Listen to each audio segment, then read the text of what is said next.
Gamesmaster of the series. It's a sad occasion. So, amidst near tragic torrents of tears, let's go over to Gamesmaster for the final challenge. Since this is our final challenge, I have come up with something a little special. The awesome arcade driving game, Rave Racer. Players have 2 laps to burn the rubber as they speed their way around the mountain track. As usual, with 2-player driving games, we'll be swapping between the viewpoints of each contestant to keep up with the action, which I expect to be fast and furious. Right then, let's hit the gas. And here to burn rubber like there's no tomorrow, and bearing in mind this is our last show for Channel 4 anyway, there is no televisual tomorrow, please welcome Amar Ashraf and Cecil Dyer.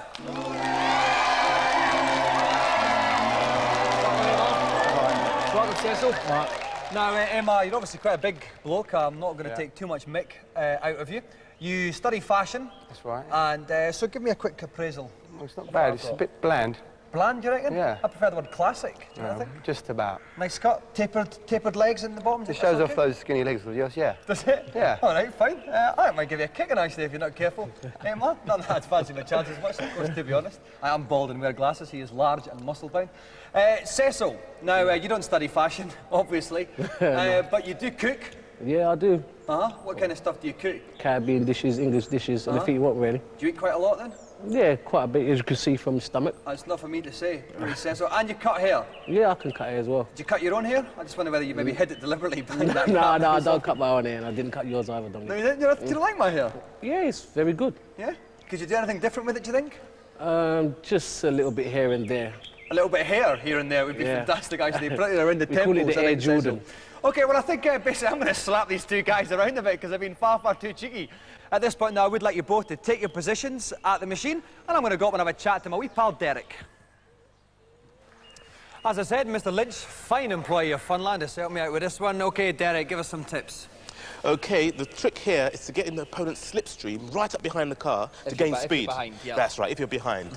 And then you go on the inside lane and perhaps knock them out of control. So that's it, it's that inside line that's going to be important if you're behind. Right, yeah. OK, thanks so much, Derek. Right, whoever is in the lead at the end of the 2nd lap will go away with our final Gamesmaster golden joystick then. Best of luck, Cecil. Best of luck, Amar. Let's start the race. We're going to count in 3, 2, 1. We'll start off with Cecil. And off they go. It's Cecil in first position. He got the slightly better start there, but it's very, very close. So yes, if we go to Amar's screen now, we can see Cecil's red car in front of him here. There's not a lot in. There's only a couple of seconds. OK, so Amar's a little bit behind Derek. What would you do if you were him? That's right. You've got to try and stay, as I said earlier on, in the slipstream, cut the corners sharp, and catch up with him, basically. OK, we're still with Amar's screen. He's a little bit behind there. Cecil is tearing away. He's handling those curves fantastically. If we cut back now onto Cecil's screen, just after he stood his bend, we can see the blue car in his rearview mirror at the top. Now you can see Amar is catching up a little bit if he looks in his mirror, but that's probably just because Cecil was slowing down to take a corner there. Let's go back to Amar's screen. He's catching right up, Derek. Oh, yes, very close. He's going for that inside, like you said. He's taking the inside then. That's Amar taking the lead. So let's go. Oh, no, he's still got the lead. It changed too quickly there for me, Derek. I didn't know what was happening.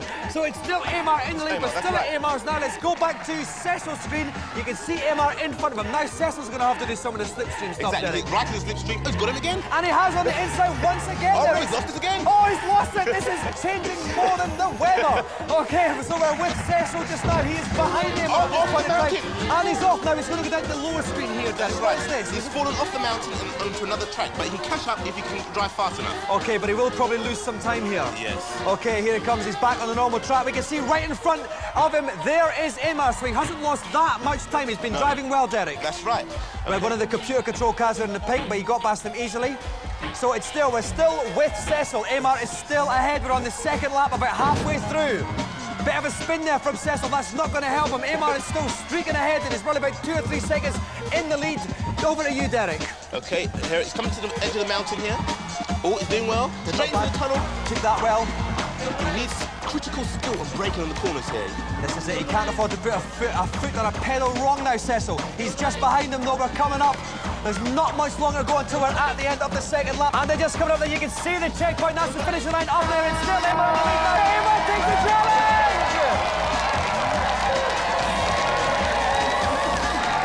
OK. Now, Cecil, you had the lead earlier on, but you basically blew it, didn't you, mate? Oh, yeah, I was running on BR time. I don't know what happened there, man. Well, it was that one stage where you fell off, didn't you? Tumbled into the lower screen. Yeah, I just didn't know what was going on there. You know? No. That's all. Some you win, some you lose, eh? Oh, I didn't realise you were a philosopher. Start calling you Cecil Sartre from now on, won't we? OK, now, on to you, Amar. Was there ever any time where you thought that the challenge was in doubt? No, never. No? No. Always the best man wins. Uh-huh. I was the best man on the day. You certainly were, and you won. That's right. Some pocket philosophy from yourself as well. That's right. Anyway, well, two fine philosophers. Unfortunately, the joystick can only go to one of them, and indeed, the winner of the final Golden Gamesmaster joystick is Amar! So another round of applause for the two final contestants, Amar and Cecil!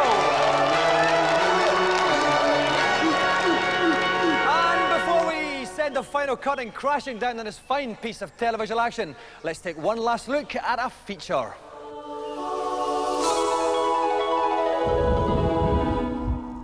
This is the California-Nevada state border just outside of Las Vegas. Behind me you can see Desperado, what's supposed to be the world's tallest, most frightening roller coaster. Am I scared? Yeah, right. See, absolutely nothing to be scared of. It may have the kind of drops, banks and twists that separate normal punters from their most recent meals, but my blasé attitude is the result not just of being incredibly hard, but the fact that every inch of this ride has been designed and tested by computer. Aerodynamics in Utah are the people responsible for some of the world's most spectacular roller coaster rides, featuring corkscrews, boomerangs and hairpin bends that would have been downright rude without the computing power of their specially designed roller coaster software. The initial plan for a ride begins as a single line that defines the proposed path of the new coaster. Once this has been cooked up, dedicated software programs take over and calculate the speed of the vehicle and the various forces that the track, cars and, most importantly, the punters will be subjected to along every stage of the ride. Potential problems are identified by blokes rocking dangerously on chairs who can change the track accordingly. This period of testing and modification can take anything up to a year to complete. Once the basic outline of a track's been decided, other computer programs take over, adding the support structure that will be needed.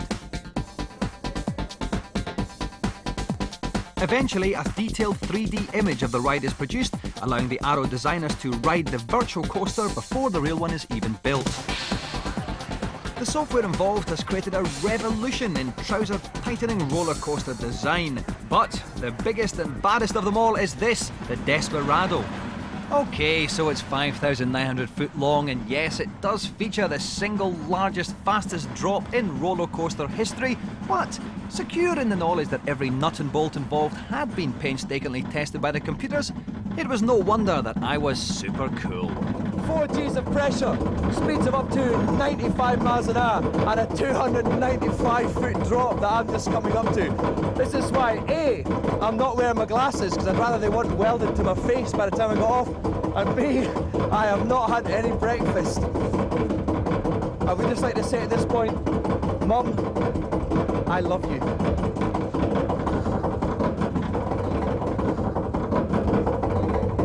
Ah! Oh no! Oh no! Oh no! No! Jesus, no! Oh God! This is not funny! Oh God! No! No! Okay! Ah! It's okay. I think I'm past the worst. I think I'm past the worst. I hope the cameras worked. I hope the cameras work because I'm not doing this again. No way. And so, with my utter hardness proven once more in front of millions of viewers, I walked off into the horizon, hoping the baking desert sun would dry my pants before I hit the next town. And sadly, that's it for this fine series. Heaven's been fun, but God's now getting on our case, and me and the girls are off for darker climes. Over the past few months, I hope you think, we've had some laughter, we've had some tears, but most importantly, we've proved that playing video games is the best thing you can do in your spare time. Well, almost.